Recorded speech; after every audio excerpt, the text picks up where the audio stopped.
What is going on, you guys? It's your boy Average Bob. Welcome back to the channel. In today's video, we got a couple things to cover off on. We're going to talk about the OTA fight. We're going to go into that in detail. We're also going to talk about some rumors from CBS Sports about the Giants being a potential landing spot for Atlanta Falcons tight end Kyle Pitts. We'll go into detail on that. And then I'll talk about a recent video that I did as well. I'm going to keep it short and sweet for today. And if you guys like anything that I say in this video, just give a like. It's free. It helps the algorithm, helps me out. Really appreciate it there. So at the conclusion of today's OTA practice, there were some scuffles at the end of it. Jordan Renan, the beat reporter from ESPN, covered it. And then also Ryan Novininsky. I don't think I'm saying his name correct, but from NJ.com also had some things to say about it. So near the conclusion of Thursday's practice, the second practice open to reporters this summer, a massive brawl broke out between edge rusher Brian Burns, exchanged shoves with newly signed offensive tackle James Hudson, who was filling in for the injured Andrew Thomas during a routine 11-on-11 play. Burns and Hudson were separated from each other and sidelined, but tensions remained high as edge rusher Kayvon Thibodeau and Jermaine Illuminor then exchanged blows the very next play. Thibodeau even landed a punch on Illuminor at one point. I absolutely love this. You know, I usually am really anti-practice fights. They make no sense to me for the most part, especially once you start punching people in the face. You run the risk of significantly damaging and breaking a finger, a knuckle, your hand by punching another adult human being in the face who's wearing a football helmet. It's pretty stupid, but it does make a little bit of sense in this one because there needs to be a culture shift after what happened last season. The shit that went on week in and week out, we were subjected to see needs to change. And guys having to be accountable, talking shit, fighting with each other at this point is a clear change in the culture, which I kind of like. And it's usually hard to find a culture change when the GM and coach remain the same. But when you're in OTAs and only in the second week of it and guys are chucking knucks with each other, I normally would say this is a bad thing. But in the case of the Giants, with how bad they've been the last 2 years, this is absolutely a good thing. It's good to have the chippiness. It's good to have the competition. And I'm sure they'll figure it out after. They'll hash it out. It doesn't seem like this shit really is too personal, which would, you never really doesn't get to that point. And the leaders in the team, the coaches, they never really let it get to a point of really personal. I'm sure they're fine at this point, but things get heated. It gets heated in training camp. We always see it on Hard Knocks. There's fights. It gets heated during games. We always see fights happen. But to see it happen at OTAs at this point where, in my head, OTAs doesn't have like, people aren't going the most full go. Like it's not training camp, right? So the pressure isn't there. And to see it get to this point already between a couple guys who didn't always have the best games, game in, game out of last year, I'm liking a new guy coming in on the offensive line too, who, if Andrew Thomas never comes back, like if James Hudson wants to be in there talking shit, smacking people in the mouth, getting punches thrown at him, like good for him. This is the attitude that we need to have moving forward, that the shit from the last 2 years isn't going to, it can't fly anymore. Pat Leonard actually confirms one of the craziest parts of this that I didn't even read through the whole thing yet. I was kind of doing it during this, but he said, Brian Burns and James Hudson just took their helmets off and squared off to fight, but teammates broke it up.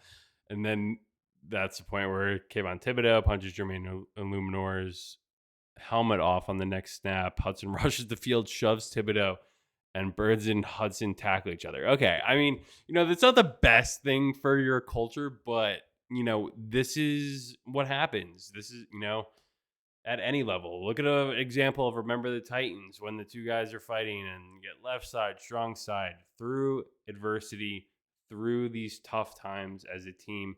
Maybe there's an opportunity to come together and build towards that and show the rest of the league, like, hey, you guys aren't even caring half as much as us because we're ready to beat the shit out of each other. And it's OTAs. So I love it.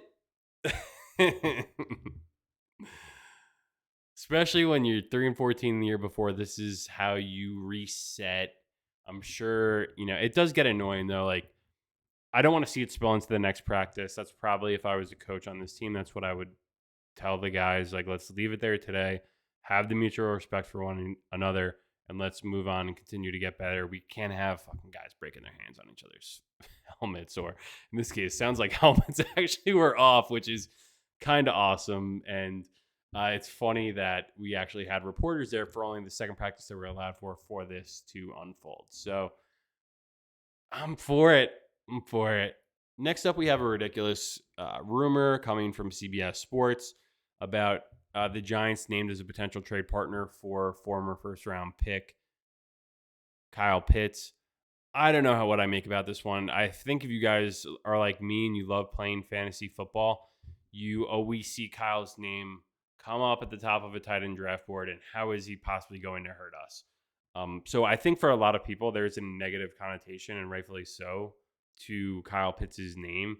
He hasn't had the success for where I believe the Falcons drafted him 4th overall in the 1 year, and the Giants were linked to him a little bit, and he is a freak. He does have freak specimen, written all over him. Look at his height, look at his weight, look at how fast he can run a 40-yard dash. And so maybe a fresh start for Kyle Pitts is what his career needs at this point, because the Falcons organization, I don't know, feels like for a really long time now, since like Matt Ryan left, Julio Jones left, has kind of been spiraling in free fall, and they've haven't been able to really figure it out since those days.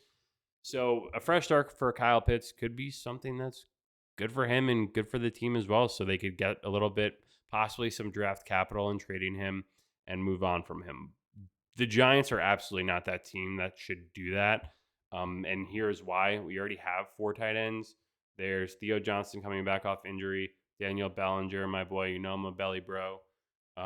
They just drafted Thomas Fidone from Nebraska, late 6th or 7th round. And they also have Chris Manhertz, who is re-signed to come back, who played in some games last year. There's 4 guys there. You're not going to add a 5th, and you're not going to give up draft capital to do that. The Giants are still in rebuilding mode. They need to bring in and draft guys that they want. And listen, Joe Shane has egg in his face from when they recently traded for a tight end 2 years ago, and they traded for Darren Waller. Was that 2 years ago or last year? Yeah, it was. I can't even remember at this point because it's been so dreadful. But they made the trade for Darren Waller.